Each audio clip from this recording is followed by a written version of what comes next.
Good morning. Brian's had enough already. He's going back. Just checking. Checking that everything's with us. It's 7:15. We're setting off.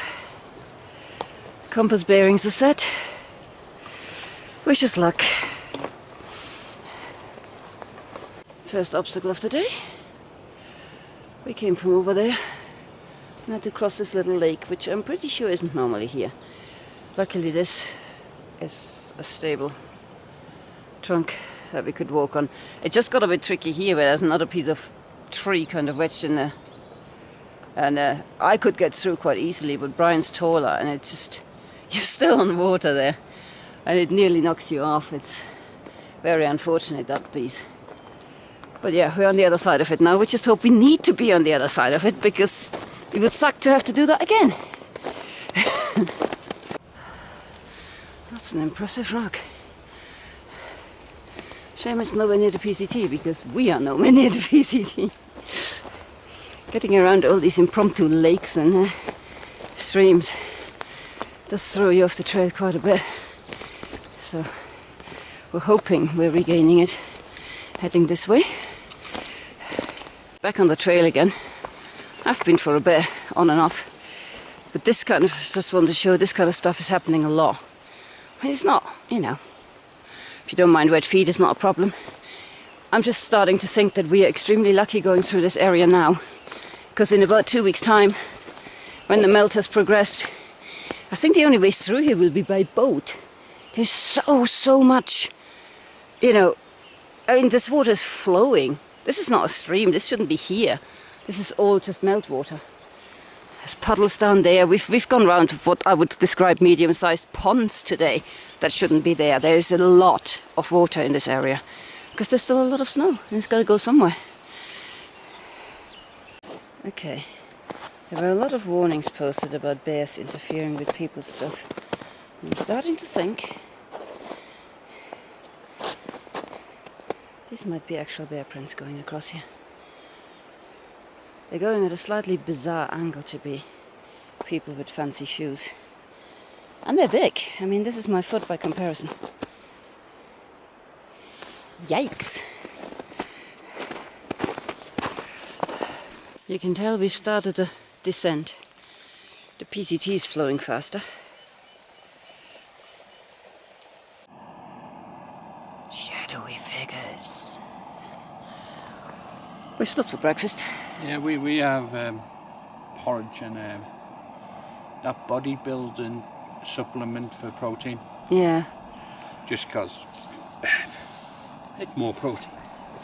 Yeah, I think we mentioned it before. It was a trend we started after we realized we were losing weight and not gaining muscles. We were kind of wondering what to do about that. So when it came to heading into the Sierras, where we thought we would obviously be needing an awful lot of energy, we got ourselves some protein, whey protein powder, like the bodybuilders use, muscle milk, I think this particular one's called. And we just mixed it in with the oats instead of milk powder. And it's sugar, and it's...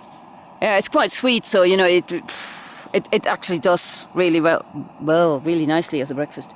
PCT is now visible for a lot of time. We have finally reached what Brian and I would call patchy snow. What Americans seem to call patchy snow is like 90% snow and the occasional glimpse of a trail. Because people kept saying, oh yeah, it's patchy snow there, it's patchy snow. I mean, I would call what we had between Dick's Pass and maybe, I don't know, maybe about a mile south of here, I would call that solid snow. Yeah, there's the occasional glimpse of path, but there's also the occasional tree and the occasional boulder. I'm sorry, but you know, if more than 80% of the path are under snow, I'd call it snow. We've got our waterproof socks, huh? Yes, the waterproof socks are still a must, because our boots are soaking. The boots are soaking. They haven't had a chance to dry out. They've been going through water for the last 3 days. And I mean, you've seen the trail before. And here it's nice and dry now, but a lot of it is underwater. Sometimes the trail itself is underwater, so you know, your feet don't get much of a chance of getting dry, but this is pretty. Since breakfast, this has been pretty much the trail. There's the occasional snowbank still, but it's actual trail, actual hikeable trail, it makes such a difference to the spirit, if nothing else. And I mean, it is a beautiful area. It's just nice to be able to lift your head up and look at it from time to time, instead of watching where you're stepping and trying to avoid rivers.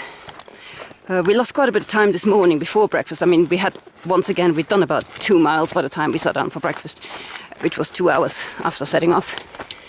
Mainly because we got turned around by these impromptu lakes and streams we were trying to cross, and we ended up quite a bit off the trail. When we finally went and checked, we were sort of possibly nearly half a mile off. In the right bearing, but that's the problem with the compass bearings, isn't it? It only tells you which direction you walk in, not whether you're a mile left or right of a trail. This is hiking, this is walking, this is what we came here for. We have left the Desolation Wilderness now and have entered the El Dorado National Forest. It does of course look pretty much the same, because borders are man-made and nature doesn't give a crap. But I suppose it's denser forest now. Hello. We're getting the food ready, and what a view. Oh, Dickinson's Lake or Richardson's. Richardson's. Full name this time. Yeah, Richardson's Lake. It's quite a beautiful place to have lunch. Look at Richards so crawling over the path. Nice. Oh. Hey, you're hiding in the shade, you're right. Got a bit hot, hasn't it? There's those plants again I was talking about the other day. Whole meadows of. There they are.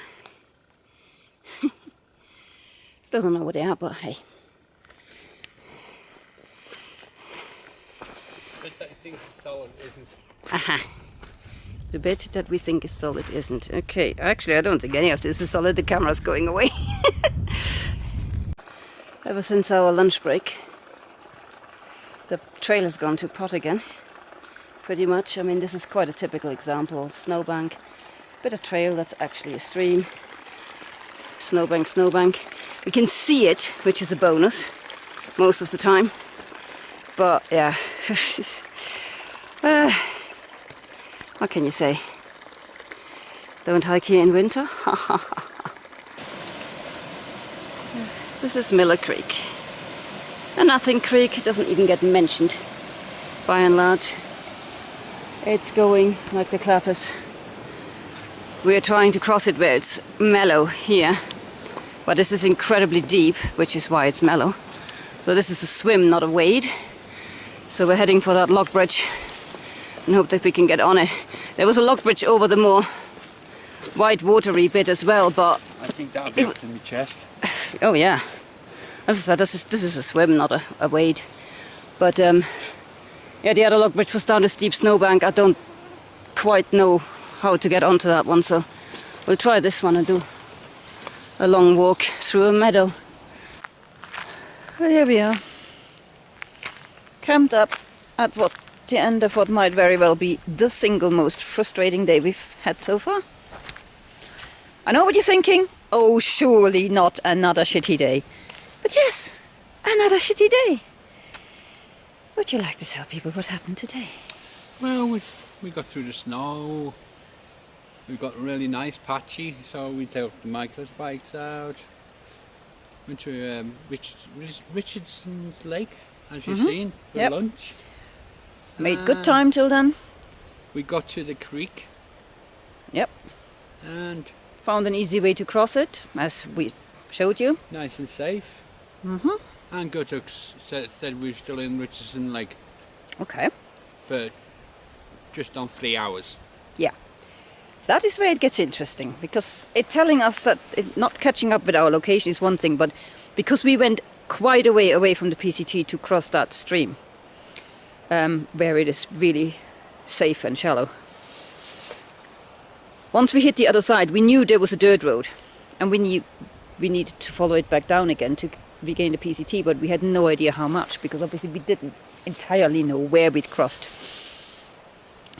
we thought we knew, but we didn't. You know, we weren't sure. And there was nowhere on that dirt road. I mean, I wish I'd shown the dirt road, but it was too frustrating to film. It was like half a lake, half a snowfield. I mean, you know, the Jeep road has not fared any better than the rest of the PCT. I mean, it was quite a difficult road to walk up and down on. And there was just nowhere we could see that was, you know, that had, you know, footsteps on the left and carrying across the road to the other side. And we just spent 3 hours Walking up and down it, trying to find it. walking up and down the bloody road because Gathoks insisted we was the little lake. In the end, Brian dragged us up a random hill, like where we knew the PCT definitely wasn't, but it was just a hill, just to get clear sky, like complete. I mean, you know, because this isn't clear enough sky for Gathoks, clearly. We lost 2 hours yesterday with the same problem. So we made zero progress once we had crossed the stream. And by the time we finally found the trail again, because marching us up that hill did solve the problem in the end. It suddenly found us again. Well, So we started walking down the dirt road and it it stopped again. And it's like, I know you shouldn't rely on GPS, but when something like that happens, you know, when the trail is this level invisible, my maps aren't going to tell me where exactly the crossing is. I had a rough idea how far down the road we needed to go, but yeah, it's just frustrating. And the trail, there, look, trail. It's actually not bad. There it is. Trail, woo! Bit of snow, trail, woo! Bit of snow. We could have made progress today. So we set out from our little frustrated campsite just prior to the official one here, and followed what little of track there was visible. If that campsite ever existed, it was flooded, as was the next one. I mean, you saw it was okay going this morning. I mean, it was good because the snow was really, really tough, hard. So, you know, the spikes helped us a lot. The trail wasn't as invisible because we had some footsteps to follow, and we had the compass bearing again, which, you know, worked the treat. But we did get a lot of random lakes and streams that shouldn't be there because the meltwater is at such a high level. Yeah. There's little ponds and stuff, so you end up kind of having to walk around stuff. So we did end up quite a bit off the trail at one point because we just got turned around by obstacles and had to scramble back up. That was before breakfast, as we said. But, you know, it was after that, it was really reasonable going, and we made really good progress. We left the Desolation Wilderness, entered the El Dorado National Forest, where the trail deteriorated quite a bit again, mostly through blowdowns. There was snow as well, but yeah, there's a lot of blowdowns there and a lot of just debris. So I mean, a lot of the trail looks like this.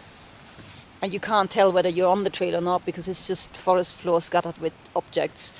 But, you know, again, it wasn't too bad. We made reasonable progress. And got to Richardson Lake for lunch, which was just beautiful. And then pretty much as soon as we set off from there, everything went to pot.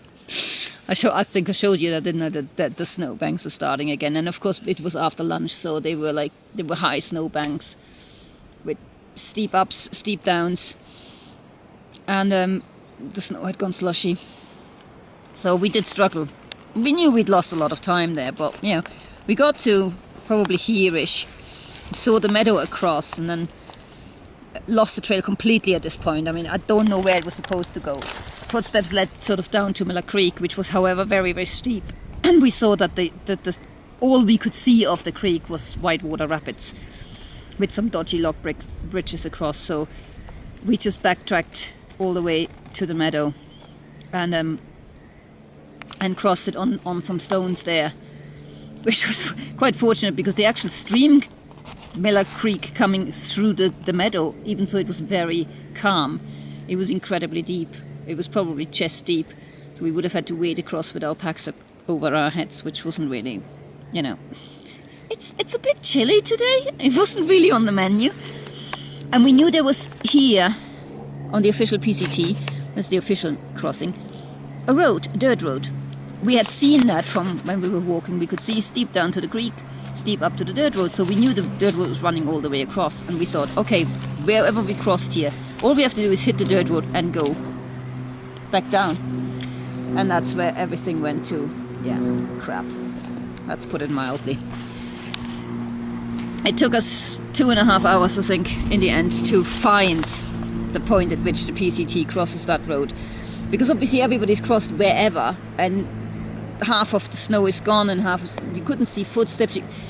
The actual sign, there is a sign on one side of the crossing, but only on the other, is very, very... well, we nearly missed it, let's put it that way. It's not... It just says no motor vehicles. And then you realize it's actually on a trail. It doesn't say PCT, it doesn't say Tahoe Rim Trail, which all of this still is, by the way. Yeah, could probably do with a slightly more visible sign, but then I guess, in a normal year, you wouldn't be a mile off the road. So we just started walking up that trail until we found the first flat spot, which is probably here, where we're now.